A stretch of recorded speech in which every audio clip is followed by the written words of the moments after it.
Let's go back to the retreat. Give everybody a kind of a window into a weekend retreat. Okay. So after they sign up there and we contact them with the information about the retreat facility, directions, how to get there, what to bring to the retreat, they show up at our retreat. And we check them in. It's a Friday. They check in between 2 and 5 p.m. We check them into their room, get them all settled in there, and we have like a little session where we're just mingling around and we're introducing one another and getting to know them. And then we have a family-style dinner. We all sit down together and we have dinner together, and then around 7 o'clock we have introductions. So myself and my volunteer board members will come. Mixers. Like that, yeah. We sit down and we introduce one another, just so we want to make sure everybody is comfortable with one another and who's going to be there. We introduce our support staff, who's going to be working with the children with the adventure-based activities. They're all certified, they're all licensed. We introduce them to the families and the children as well. And then we have our people like you that come in and volunteer for Project New Hope and do acupuncture. So, we'd introduce you and the other providers, saying, here, this is Paul Gerst, and Paul is a licensed acupuncturist, and he's going to be providing these services, and allow the practitioner to give a brief synopsis about themselves here. So pretty much setting up the stage for Saturday. And then Saturday morning, they get up. We usually have free time after that, after like 8 o'clock.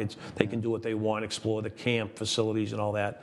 And then Saturday morning, after breakfast, the children all come back to the main building, and then our support staff come in and they take the children from 9 o'clock in the morning to 4 o'clock in the afternoon. So now the children are in very capable and secure hands, and this allows the parents to go into a workshop where they might be talking on communication issues or whatever the topic might be, to PTSD or symptoms or whatever. And so we have a workshop from 9 to 10:30. We have a half-hour break. Then we do another workshop. And then we break for lunch for an hour. Then we have one workshop in the afternoon, and then we open it up to their free time where they can go and have these treatments, whether it's massage or reflexology or sacrocranial. Craniosacral, I always get that mixed up. I have fun with you every time you say it too. And everybody does. But so we open up to a lot of the holistic. The yoga is very big, and so we offer all that up there. Or it could be just downtime where they can just reconnect with one another. And then we gather together for supper. And then usually Saturday afternoon we hire local musicians, or sometimes we hope that they volunteer their services, and a lot of them do. And around 8 o'clock we start the campfire and we cook the s'mores.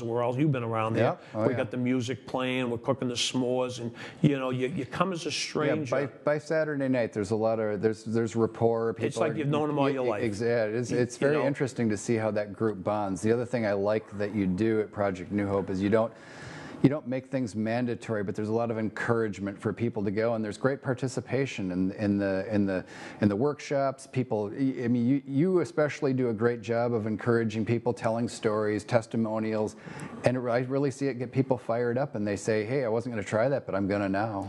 Yes, I tell the story because I think hearing.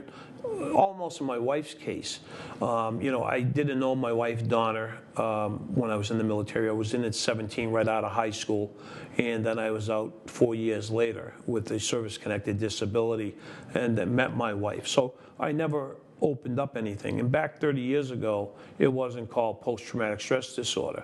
I was a crash rescue firefighter. It was a successful rescue of 2 pilots from a burning F-111.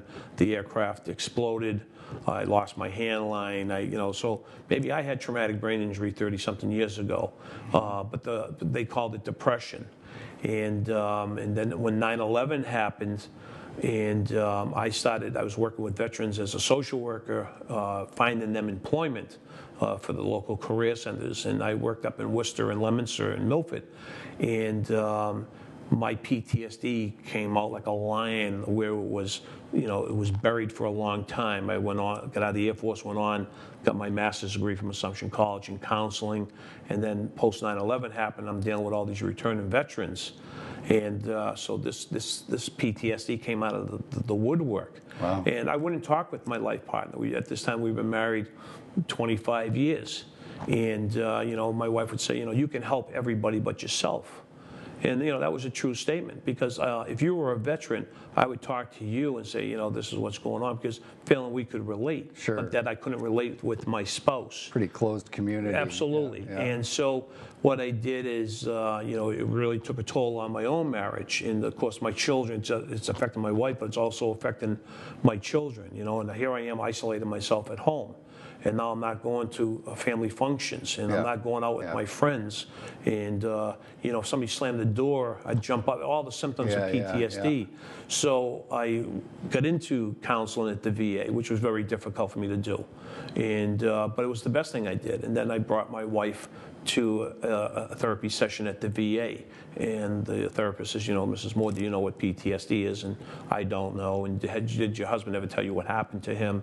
No, he never shared anything. And then she explained what PTSD was, and my wife says, had I known this 20 years ago, we could have justified some of the behaviors. We would have known some of the triggers, but not knowing. So by me coming onto your show and telling my story, or telling my story to my fellow veterans, hey, it's all right to ask for help here. We're all normal. It's not a bad thing that we reach out to have counseling, or that we need help on communication issues, or we need help with our employment. Just asking for help, period. We're asking for help, period. So it's a good thing. So that's what we do at the retreat. And what would you say, especially to that person who maybe is, we were talking, I just mentioned briefly about the closed community. Maybe say something to them. What's your advice to somebody about maybe stepping outside of that and reacclimating to, keeping in mind that they're an American and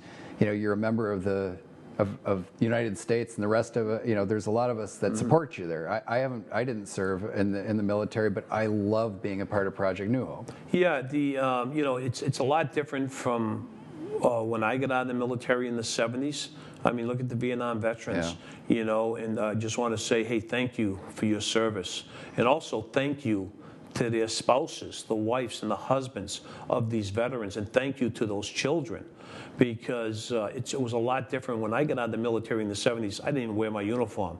I took it off, put civilian clothes on, and came through. I mean, they were spat on. They were, a lot of nasty stuff here. And nowadays here, I love how America has come, and they're flying the flag proudly, and they're supporting our men and women, because they're our citizen soldiers. The National Guard and the reserves, they deploy more than the active duty forces. And I know men and women that have deployed 2, 3, 4, up to 6 times, deploying away from their families for a year. And being subject to EIDs and a lot of that other stuff. And you've been at our retreats with missing limbs and everything else here, and it's just so empowering to see. And you know what? We all hit a bump in the road here, but it doesn't mean that we can't get the help and carry on, because there's a lot of services out there. Right here in Plymouth, you have the Nathan Hill Foundation with Chris Hart does a fantastic job working with the veterans in his community. But what's good about it, I work with you down here, but you have your business here in acupuncture. New England Natural Health Services. Right. We all work together here, and that's what's good about it. And I would encourage the veterans out there, or the spouses out there, to reach out for organizations like yourself, or Chris Hart here in Plymouth, or the Veteran Service Officers for the town of Plymouth there, and walk in there, because there's so many benefits available to the veteran and the family, like Chapter 115 benefits here, where if a veteran's struggling to pay the rent there, or need heating oil,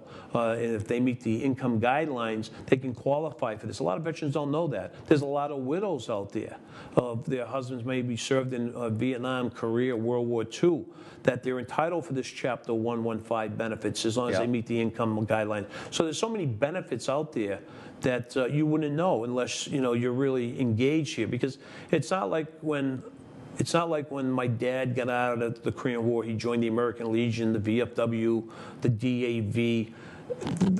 Our soldiers nowadays, they join the organization, but it's not like they don't go there. They're more online. They're on the internet. They're on Facebook. That's where we reach all our veterans and stuff. And